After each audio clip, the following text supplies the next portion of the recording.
Des Algériens solidaires avec l'Égypte. Moubarak dégage, le peuple égyptien te déteste, scandent ses militants. Petite manifestation en Algérie, premier test pour le changement et la démocratie, en attendant la grande épreuve de ce samedi.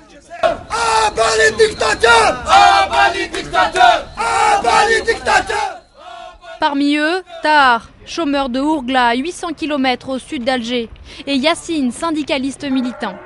Ils se sont donné rendez-vous à la maison des syndicats autonomes non agréés par l'État pour préparer les banderoles de la manifestation de samedi. Les slogans sont très clairs, non à la corruption, non à une justice injuste.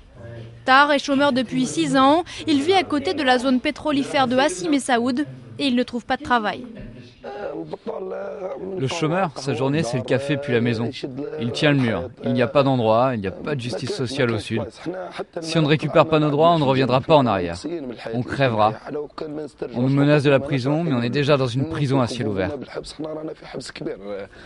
Yassine est un militant syndicaliste. Il marchera aussi ce samedi à Alger. Pour lui, la marche, c'est la jeunesse qui crie à l'aide.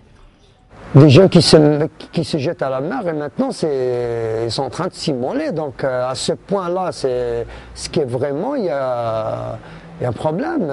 Ça va s'éclater comme ça. Dernier préparatif de la coordination qui organise la marche à Alger. Une société civile en reconstruction qui craint le dispositif policier mis en place par les autorités algériennes. Ils ont reçu des ordres de ne pas tirer à balles réelles.